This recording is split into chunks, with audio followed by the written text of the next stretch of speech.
ఈరోజు మన encounter news. నేను మీ కే విజయభాస్కర్.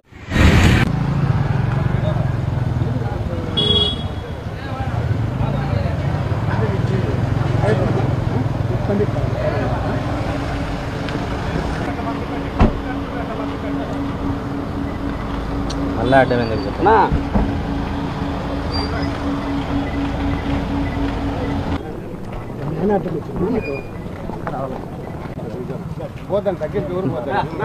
ప్రభుత్వం వచ్చినాక నేను తాడిపత్రికి పోవాలంటే పోలీస్ అధికారులు ప్రతిసారి అడ్డుపడడం జరుగుతుంది.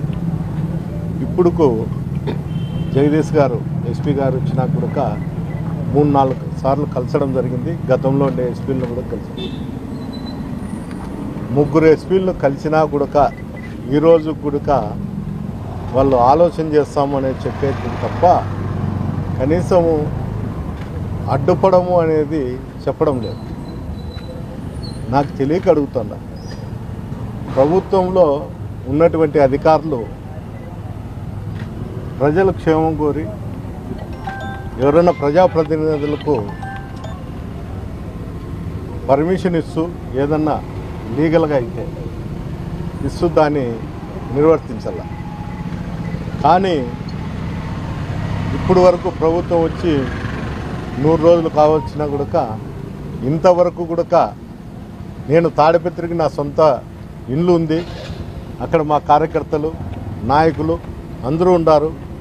వారి కోసం నేను పోయి నా ఇంట్లో నేను ఉండేదానికోసం కూడా వీళ్ళు ఆటంకం కలిగిస్తాను.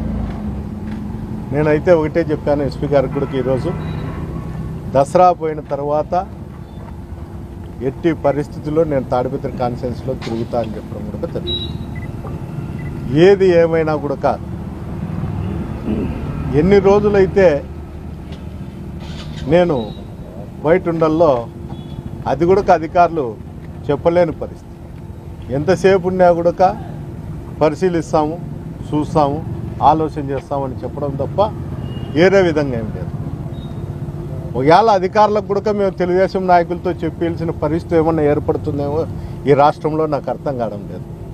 ఒకవేళ ఆ పరిస్థితి ఉందని వాళ్ళు చెప్తే కూడా నేను మీడియా రూపకంగా జేసీ ప్రభాకర్ రెడ్డినో అతని కొడుకునో అడిగేదానికి కూడా నేను సిద్ధంగా ఉండా. ఏంటంటే రాజకీయాలు వేరు, కక్ష సాధింపులు వేరు. రాజకీయాలు మాత్రమే చేయాలి తప్ప రాజకీయాలు మాత్రం చేయడం లేదు. ఈ ప్రభుత్వం వచ్చిన తర్వాత ఎప్పుడూ లేని విధంగా ఈ రాష్ట్రంలో జరుగుతుంది. మాజీ ఎమ్మెల్యేలు ఎవరు కూడా కాన్స్టిట్యున్సీలో తిరగకూడదని దాడులు చేయడం తెలుగుదేశం వాళ్ళు. ఇంత నీచమైన సంస్కృతి తీసుకొచ్చినారు. కాలం నిర్ణయిస్తుంది, ఎప్పుడూ ఒకటే విధంగా ఉండదు. నేను ఒకటే చెప్తున్నా, ఈరోజు మీరు చెప్పేది కానీ మీరు చేసే చేష్టలకు కానీ తిరిగి లెక్కాచారం అనేది ఎప్పుడోసారి ఉంటుంది. ఇది ఎవరి చేతిలో ఉండదు, కాలం అయితే నిర్ణయిస్తుందని నేను ఖచ్చితంగా కూడా చెప్తాను. గతంలో మా ప్రభుత్వం ఉన్నప్పుడు కానీ ఎప్పుడు కూడా ఇలాంటి సంఘటనలు ఎక్కడ జరగలేదు. ఏటో చిన్న సంఘటనల నుంచి ఎక్కడ జరగలేదు. ఈరోజు తాడిపత్రిలో జేసీ ప్రభాకర్ రెడ్డి మీడియా రూపకంగా చెప్తాడు, ఆయన యూట్యూబ్లో కూడా చెప్తా అంటాడు అతను వాయిస్, నేను ఇసుక తోలినీను అని. ఇసుక తోలితే దానిపైన చర్యలు తీసుకుంటా అని చెప్తాడు. మా వాళ్ళే 25 మంది ఇసుక తోలుతారని చెప్తాడు. మా వాళ్ళే బంగాకు అమ్ముతారని చెప్తాడు. మా వాళ్ళే మటక రాస్తారని చెప్తాడు. కానీ అధికారులు దీని మీద ఎలాంటి చర్యలు కూడా తీసుకోరు. నిన్న మొన్న చూసిన కొంతమంది పత్రికా విలేకరులను కూడా మాట్లాడడం జరిగింది. అంటే ఈ శాండ్ మీద ఏదో రాసినారని, నేనైతే పేపర్ చూడలేదు కానీ రాసినారని అతను మాట్లాడినాడు అనేది వినడం జరిగింది.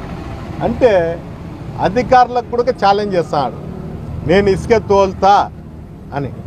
అంటే అధికారులందరూ కూడా ఏ ప్రభుత్వంలో ఏ శాఖలో ఉండేటువంటి అధికారులందరూ కూడా నీరు కప్పినట్లున్నారు. అంటే అధికార పార్టీ ఎమ్మెల్యే తండ్రో లేకపోతే ఎమ్మెల్యే తమ్ముళ్ళో బామార్దులో అసాంఘిక కార్యక్రమాలు ఏమి చేసినా మేము పట్టించుకోము, మేము దాని జోలికే పోము, సామాన్యుల జోలికి మాత్రమే పోతాము. మాకు అధికారులకు ఇచ్చిండేది కూడా మా ప్రభుత్వం వచ్చిన తర్వాత మాకు ఆర్డర్లు ఉన్నాయి, మాకు ఆర్డర్ వేసినారు అనే విధంగా ప్రవర్తిస్తారు. ఒక మాజీ ఎమ్మెల్యే, ఒక మున్సిపల్ చైర్మన్, నేను ఇసుక తోలుతాండా ఫ్యాక్టరీకి అంటాను. ఏ సోర్సెస్తో ఇసుక తోలుతాడో నాకు అర్థం కావడం లేదు. కానీ అధికారులకు కూడా చాలామంది, నేను కూడా ఎస్పీ గారికి వీడియో పెట్టినా కూడా ఫలితం లేదు. అంటే ఎవరన్నా కానీ సమాచారం అధికారులకు ఇవ్వచ్చు అని చెప్తాంటారు. అది మాటలకే పరిమితం అవుతుంది కానీ వాళ్ళు చట్టరీత్యా చర్యలు అయితే లేవు. ఫ్యాక్టరీ వాళ్ళకు అవసరం ఉంటే ఫ్యాక్టరీ వాళ్ళు కలెక్టర్కో సంబంధించిన అధికారులకో పర్మిషన్ తీసుకోవాలి తప్ప ఎక్కడ పర్మిషన్ తీసుకోకుండా ఒక ఎంఆర్ఓకు లెటర్ పెట్టి, నేను ఎస్పీకి మెసేజ్ పెట్టినా అని తెలిసి ఒక లెటర్ పెట్టి ఎంఆర్ఓకి లెటర్ పెట్టినాము, పర్మిషన్ కూడా లేకపోయినా కూడా మేము ఇసుక తోలుతాము, ఎవరు అడ్డ వస్తారో రాండి అనే కింద తయారైనారు.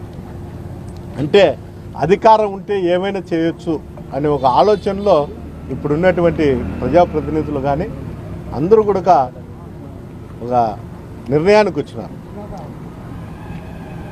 దాదాపు ఏ అధికారిని కానీ ఆఫ్ ది రికార్డు మేము అడిగితే ఎప్పుడు కూడా 20-25 సంవత్సరాల నుండి ఇలాంటి సంఘటనలు జరగడం లేదు, ఈ పార్టీ అధికారంలోకి వచ్చినాకనే మేము ఈ విధంగా జరుగుతుంది, మేము కూడా ఏమీ చేయలేము అనే పరిస్థితుల్లో వాళ్ళు మాట్లాడుతున్నారు. ఈరోజు నేను చెప్పేది కాదు, ఇక్కడ ఉన్నటువంటి ప్రెస్ వాళ్ళందరికీ కూడా ప్రతి కాన్ఫరెన్స్లో కూడా మీకు అనుబంధంగా విలేకరు రిపోర్టర్లు ఉంటారు. అందరూ కూడా ఒకసారి రిపోర్టర్లను అడగండి ఆఫ్ ది రికార్డ్ ఏం చెప్తారో. అంటే ఏమి చేసినా ఈ జిల్లాలో అయితే, నేను పక్క జిల్లాల గురించి నేను మాట్లాడినా కానీ ఈ జిల్లాలో అయితే ఒక్కొక్క కాన్ఫరెన్స్లో 10-15 జ్యూస్ కేంద్రాలు నిర్వహిస్తున్నారు. మటకా కంపెనీలు ఎక్కడ చూసినా బంగాకు, అనెఫ్సెల్గా లిక్కరు. అంటే ఎంత దూరం పోతుందో ఒకసారి ఆలోచన చేయండి. మళ్ళీ ఇప్పుడు లిక్కర్ షాపులు వస్తున్నాయి. ఇక్కడ ఉండేటువంటి ప్రజాప్రతినిధులు శాసిస్తారు, మా కాన్స్టిట్యున్సీలలో ఎవరన్నా షాపులు వేసినా ప్రతిపక్ష పార్టీ వాళ్ళు వేస్తే మీ షాపులన్నీ పగలగొడతాం, మా అధికారులను పెట్టి రైడ్ చేస్తాం, మేము చెప్పిండేదే శాసనం అనే కింద ఈరోజు కూడా చెప్తారు. కానీ ఎక్కడ ఎంత దూరం పోతుందో ఈ వ్యవస్థ ఎవరికీ అర్థం కావడం లేదు. ఎస్పీ గారు మీరు కూడా ఆలోచించండి, జిల్లా అధికారులు, కలెక్టర్ గారు ఇలాంటి సంఘటనలు ఎక్కడ జరుపుకోకుండా కాపాడాల్సిన బాధ్యత మీ మీద ఉంది. ఈరోజు మేము మాట్లాడుతూ ఉన్నామని మీరు ఆలోచన చేయాల్సిన పరిస్థితి కూడా ఏర్పడింది. ఇదే విధంగా కొనసాగితే మేమైతే రోడ్డు మీదకి వచ్చి నిరసన తెలిపే పరిస్థితి కూడా ఏర్పడుతుంది. దయచేసి అందరూ ఆలోచన చేసి అధికారులు అందరూ కూడా చర్యలు తీసుకోండి అని ఒకసారి నేను మీకు మీడియా రూపకంగా మీకు తెలియజేయడం జరుగుతుంది. మీరు చర్యలు తీసుకోకుండా ఇదే విధంగా కొనసాగితే నేనైతే జిల్లా హెడ్ క్వార్టర్లో ఇదే ఎస్పీ ఆవరణలో నేను కూర్చోవడం జరుగుతుంది. నేనేం మంది మార్బలంతో కూర్చోను, కానీ ఇప్పుడు వచ్చినట్లు వచ్చి యాదవ్ చెట్టు కింద కూర్చొని నిరసన వ్యక్తం చేయడం మటుకు ఖచ్చితంగా జరుగుతుంది. నన్ను నా కాన్స్టిట్యున్సీకి పంపించేదానికి మీరు పర్మిషన్ ఇవ్వండి, మీరు అడ్డుపడుకోకపోయినా అయినా కానీ నేను పోతాను. రెండిట్లో ఏదైనా కానీ మీరు తెలియజేస్తే నాకు అదే సార్.